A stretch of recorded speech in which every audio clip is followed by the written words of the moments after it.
pharynx for the upper respiratory.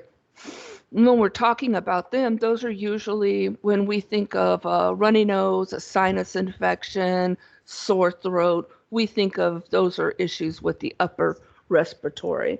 When we think pneumonia, bronchitis, or pleurisy, we think of things with the lower respiratory tract. Okay. And we're going to go into each one of these and we're going to talk about them. Okay. And so our nose is not just for sniffing. Our nose actually brings air in, and this is the proper way to breathe, is always through your nose. Try not to be a mouth breather because our nose is designed to filter, and it has a design system that it is able to remove a lot of waste products and stuff like that when we breathe in through our nose. It also helps warm the air. These little turbines kind of spin and increase the temperature. So if the air outside's real cold, it'll try to warm it up to the body temperature. There's also lots of filtration that's happening here, not just nose hairs, but also in microscopic cilia that we can't see. They're also acting as filters. And then we have towards the back of the throat, I'm so done, the nasal pharynx. And this is where we start thinking the area where the nose and the throat or the back of the mouth, they meet. And this is an area that's a lot of times if you have a real sore throat and it's not strep throat, or when you wake up in the morning, your throat's sore, the doctor says that you have a post-nasal drip, and that's what's causing it. And what that means is your nose is running, and while you're sleeping at night, it's dripping back into the back of your throat. And it can actually irritate your throat and cause a sore throat. And that's called a post-nasal drip. Something else that I want out of all of these on the picture that I want you to take notice of is the eustachian orifice.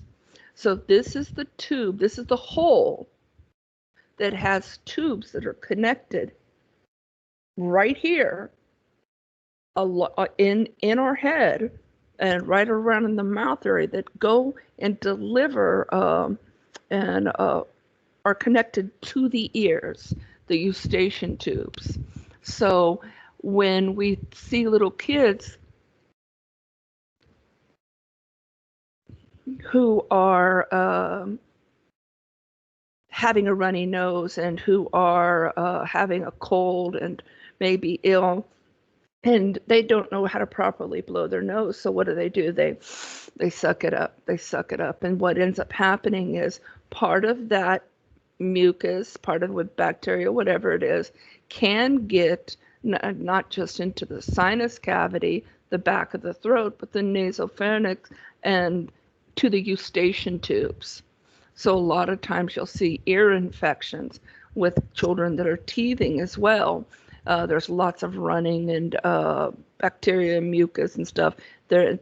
And like I said, because of the lack of children not being able to blow their nose, that's one of the reasons that we see an increased amount of ear infections. And like I said, I have no clue what's wrong with it. I was in bed by 9 o'clock last night. Our nose is, like I said, it's responsible for many things besides just smelling. Our voice. How many people have heard somebody from up north and they've got a nasally type of accent, or it sounds different than what we're used to? And that's, our nose can have an effect on that. And like I said, it warms and moistens air, but it's really important for trapping dust, pollen, and any other type of matter that would be harmful to us to get into our respiratory tract. This is a close-up picture, and I like it because it's kind of cool. This is microscopic of what the cilia actually look like. And you can see there's thousands upon thousands of them, and they flow, and they as particles move by, they can trap them and they can prevent them from going into deeper into the respiratory system. So these are called sela, and that's this term right here. And they're tiny. Write this down. This is something you need to know. They're tiny hair-like projectiles that help move unwanted debris and possible pathogens and so forth. And sela aren't just found in the nose, in the nasal cavity. Sela are found throughout our digestive tract and throughout the body. They're very beneficial because of their trapping mechanism.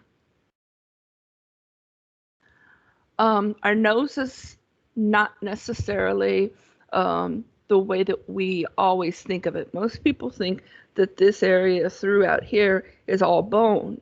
Well, this area, most of this is cartilage, and cartilage is, a thick, but not as strong as bone. And the cartilage inside of our nose is lined with a mucous membrane. And the area that separates the sides of our nose is called a septum. All right. And that's why you hear people, oh, I got my septum pierced, right?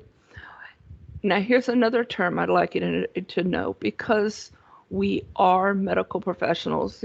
If you ever hear somebody say the patient has a deviated septum, that means they have a broken nose. Okay. And then the holes entering into the nose are our nares. All right. Or you might hear nostrils or nares. And that just that's another medical term for the opening. One of the things that I've seen a lot, like with respiratory patient, is they'll say nair flaring at the nares, or nasal flaring, and that just means that the person's breathing so hard that they're using facial muscles, including around the nose and the nares, to try to get in extra oxygen, to try to breathe better, to try to make it easier for each breath. So that's a sign when you see lots of flaring in the nares. That could be a sign that of distress. It also could be a sign somebody's, working out, or upset, mad, anger, or something like that. This part I'm not so worried about y'all knowing. This is those little turbines I was talking about, and how they kind of filter, and they're basically all the what you need to know about them is that they're just for warming and moisturizing the air that we breathe in. Okay. I don't expect you to memorize them or anything. Something that is kind of fascinating is the human body produces about a quart of mucus a day. And so it's, you think, wow, what am I doing with a quart of mucus? It's an airway, it's down our digestive, it's all the way through. It's all so many places in our body that is vital for mucus. So, because normally when we think of mucus, we think of it as ew, boogers or whatever. But no, mucus is actually, when it's not infected, is very beneficial to our body and allows for things to move without friction, things to glide easily. The sinuses, their job is to make the skull lighter.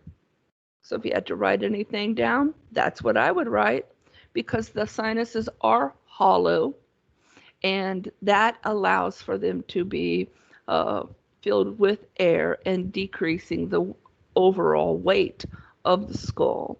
The sinuses are kind of in some people's life, sinuses are a really big hassle and pain because of the chronic, um, reoccurring seasonal allergies.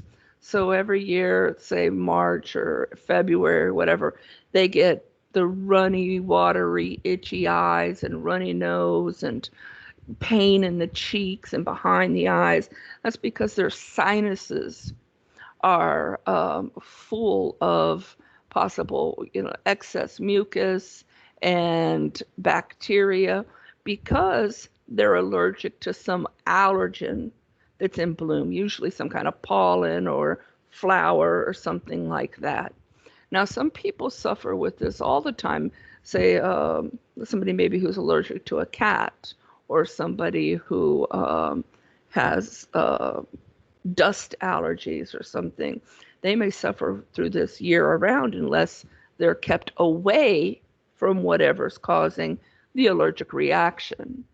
We want to keep the sinuses clear because the longer that they stay full of mucus, and the mucus is the way the body's trying to protect you, but that mucus is also a beautiful, warm, perfect place for building and growing. It's dark, it's wet, it's warm, so it's the perfect environment. So the sinuses and sinus infections are actually pretty common. This picture is nice because it shows us a frontal, the sphenoid, the emethoid, the septum, and then the maxillary sinuses. I know for me, whenever I do get a sinus, it's always here and right in here, and it's just like, and it can be very painful, and you see why here with sinusitis. It's showing, this is inflamed, so that's causing pain, and there's excess mucus and pressure and bacteria, and what that ends up doing is, if not treated, it can lead to further, more severe infections. A lot of times it can move its way into the respiratory tract. And that's why, if you feel like you have a sinus infection, they advise you, get treatment or see a doctor. One of the fastest ways to tell if you have a sinus infection is take your head and lean forward. And if you feel something like physically move when you do that, like in your face here, that's you probably do. You probably got a sinus infection. And like I said, it's usually you can feel the pain and the pressure in these areas right here. The next thing we're going to talk about is the pharynx. Okay? Now, when we talk about the pharynx, a lot of people are very unsure of what it is, what it does. So I like to think of it like this.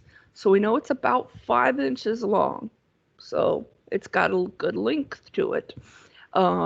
We know that it connects the nose and the mouth, right? That whole area between the back of the nasal cavity and the back of the throat, that area right there is called the nasal ornal pharynx area.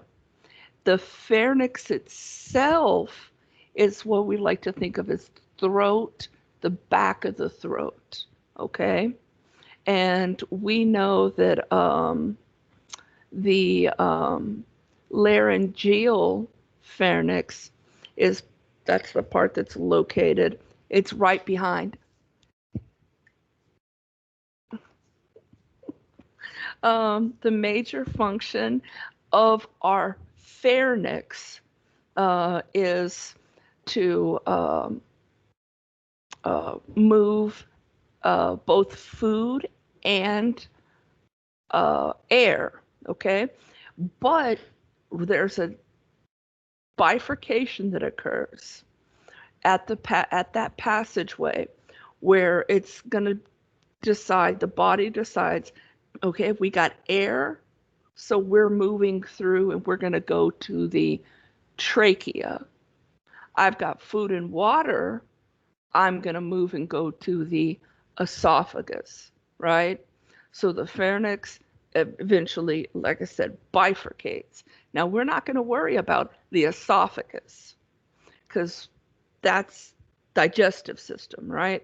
So what we want to focus in on is how the pharynx uh, makes its way and delivers the air that we need to the trachea. Okay. We also know that the pharynx is responsible for how our voice sounds and how we're able to sing and project.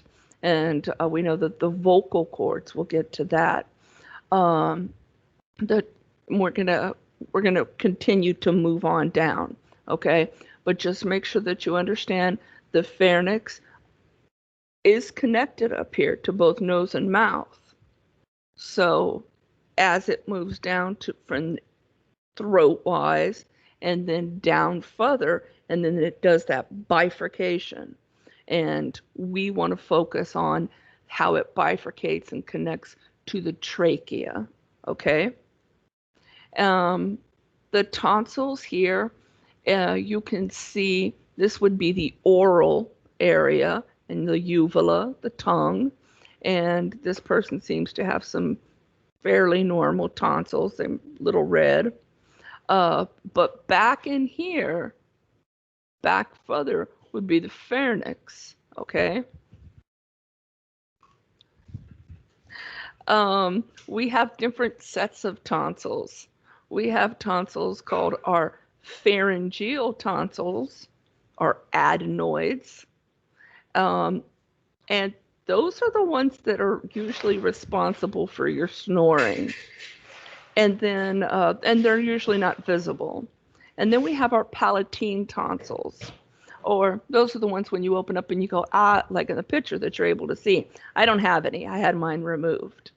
Back in the day, we know that tonsils were constantly just, the doctors would be like, oh, got an infection? Let's get them out of there.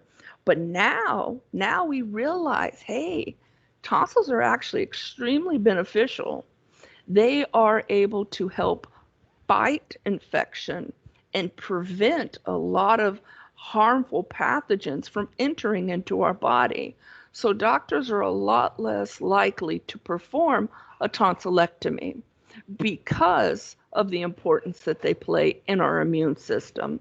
Now, do we still have patients who have tonsillectomies? Well, absolutely, because thank you, baby. I got the best kid in the world. He's and they're doing online classes, running back and forth, and still had time to make mom coffee. Um, we know that there are some of the times that we might do a tonsillectomy is if a patient just had so many reoccurring infections that it was their tonsils weren't really helping much. Or another major reason that we do a tonsillectomy is if the tonsils are so large that they're impeding airflow and swallowing and so forth. And those are reasons, okay? And then here's some, these would be the palatine tonsils. And then this would be pus located on the tonsils. And that pus being there lets us know that our tonsils are doing their job. They're swollen. That lets us know they're doing their job. But both of these, we still have a decent sized airway that we're still able to move. I've seen tonsils that were so large and so swollen that this was completely blocked. And these are two separate things here. This is probably a bacterial infection because of the pus, right?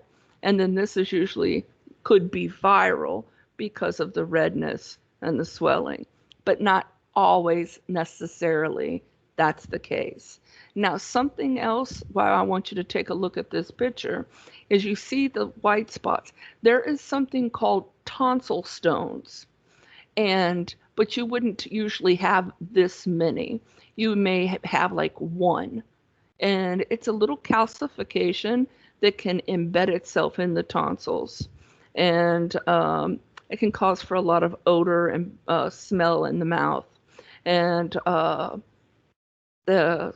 lot of times some people can just remove them themselves, get a Q-tip if they don't have a bad gag reflex, and flick them out.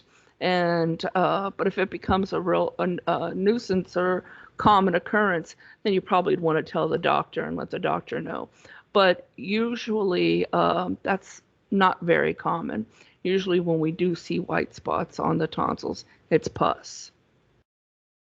All right, so the epiglottis, this is something we want to pay attention to, and we really want to understand how important it is, okay? The epiglottis does an amazing job.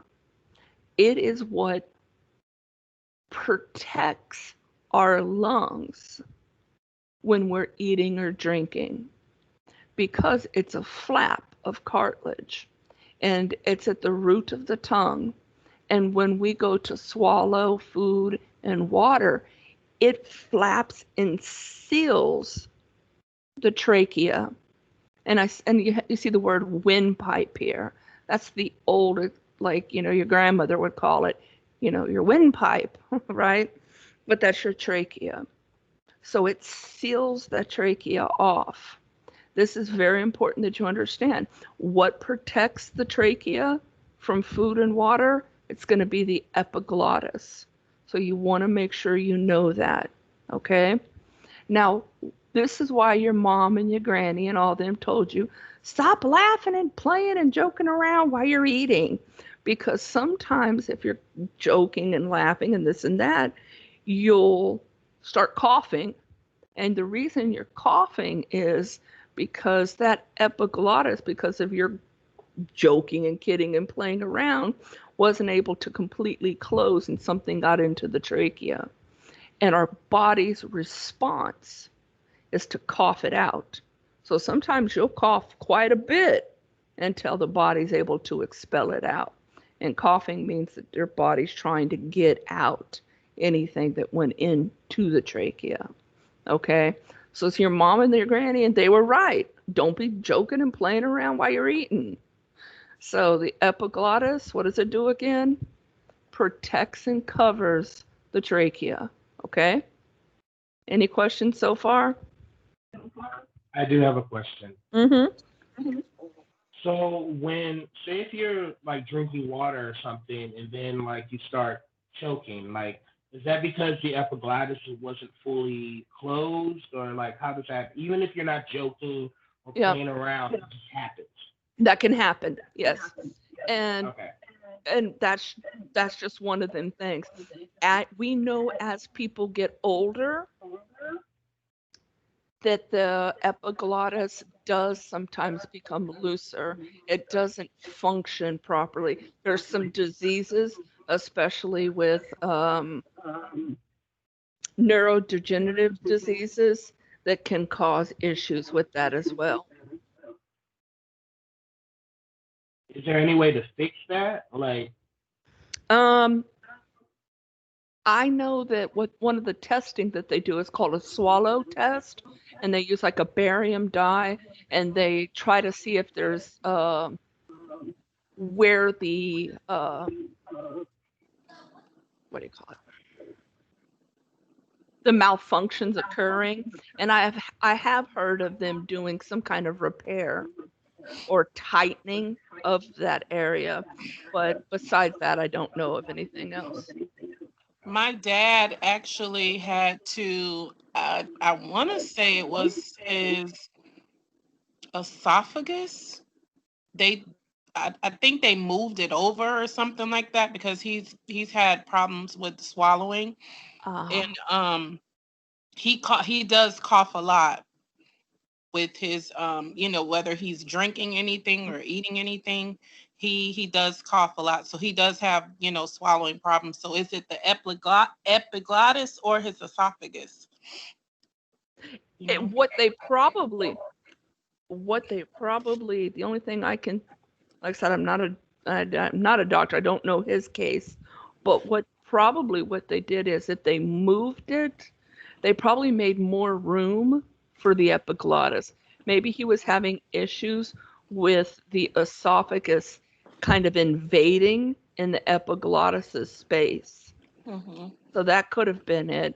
Or there's also certain diseases and conditions that we can get called epiglottitis, Mm-hmm. and that's deadly because if that happens, this swells shut, so it stops working. So that means you're getting no oxygen to the lungs and carbon dioxide out. So I mean, there's a I'm sure there's a bunch of different other little diseases and disorders with it that I'm not aware of. I know people with thyroid problems or goiters. I know that Lou Gehrig's disease, ALS, that can cause issues with swallowing. So I know there's a bunch of different ones. But as far as all the procedures, as far as fixing it and that, I'm not certain. But I know the first test that they'd probably do would be a barium swallow. Yeah. Mm-hmm. So, Yeah. He also has vascular dementia too, so that okay, yeah. yeah. So that, yeah, so that obviously gonna that's gonna decrease sensation and function as well. So, and do they have them on like a thickened diet? He's been on every diet.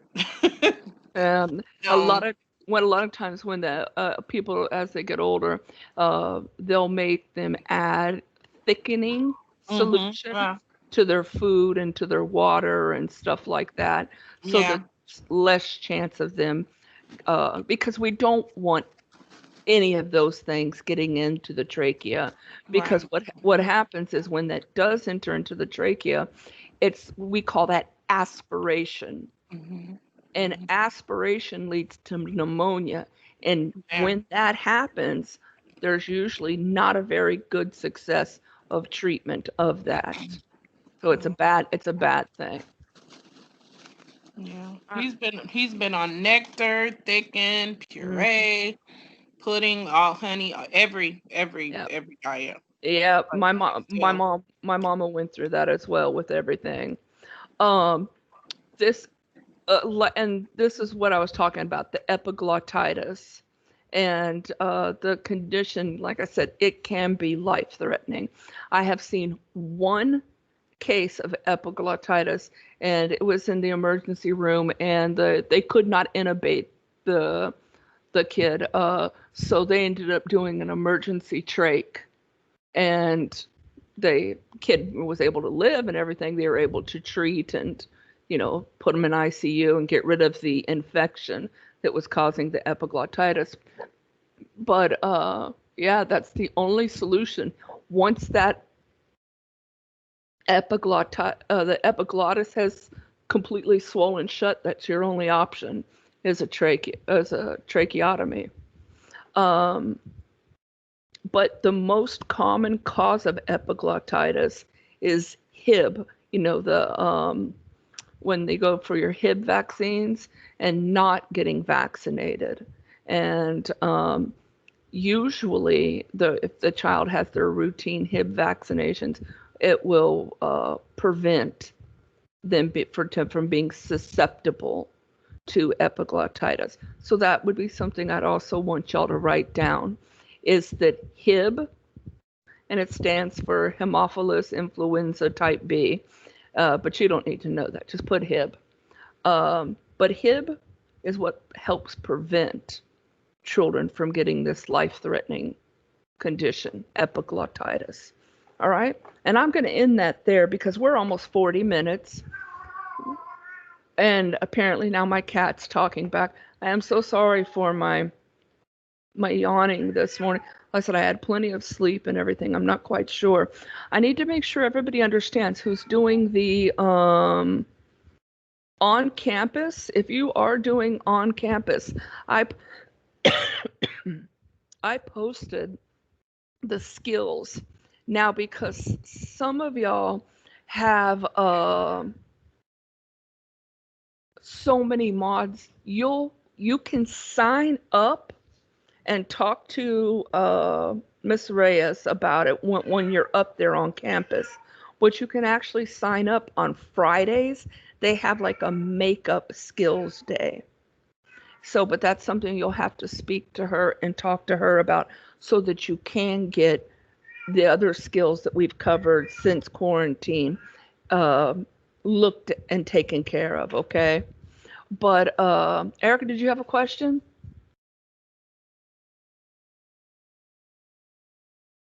I saw your hand up. Oh, that was for the Oh, we were okay. talking about the epiglottis. Sorry. And when you know what? And when I'm in full screen, I can't see that. So y'all always got to. Okay. Yeah, Okay. y'all always got to interrupt me, Miss Scalf. If you got a question or something like that, just take yourself off mute and ask. Because yeah, I like to make them full screen so we can see. Um, Guys, I know I have been, and everybody that I see on, this is what's funny. The people that I see here on my screen, none of y'all are my issues with SurveyMonkey. So, well, maybe one or two of you here and there, but we won't mention any names. But and look, Miss Cap, I'm gonna whoop you. but but for the most part, yeah. But there's four of y'all that from that first before we left quarantine that are gone now, and I've I had a lot. I always have guilt about that. Oh, I wish I could have done, but you know what? I had to come to like a realization. I am doing everything I can do. I call, I text, I message, I reach out, I do everything. And you know, what's that expression? You can lead a horse to water, but you can't make them drink. And I can do everything I can possibly do to get you to you participate. you you really do. We bragged about you Thursday in Uh, our EKG class, how good you are. Even our teacher, she said, "Yeah, y'all got a very great teacher uh, that breaks things down and try to help you." We really did. We bragged about you Thursday in uh, EKG class. Well, I appreciate that. And y'all make sure when Yeah. you go into those on campus, that you let them know that that's the list of things to cover. Y'all, if you got Spring, she's amazing. She's and she said she's gonna start just checking y'all off and letting y'all roll with everything else. So when you complete one, she's like, I'm gonna let them just go ahead and go to the next thing. I was like, good, good, go, go. So Yes. Yeah, we're supposed to have Miss Spring, but we have Miss Logan. I guess Miss Spring was full. okay, okay. Yeah, so we have Miss Logan. Okay. And I know that when you, like I said, when you do go in there, make sure you show, you have a screenshot of that and say, these are the things because I'm in mod 1020. So this is what I need to be covering. Okay. And Okay. y'all have any questions about our homework assignments or anything like that for this week? Oh This, man. no, it's pretty straightforward. All right. Well, y'all have a wonderful day. Thank you. Have a good day, guys. Yeah. Thank And you. You too. Everybody have a I'll good see y'all day. tomorrow. Okay. Bye. Hang up. Bye bye. Okay.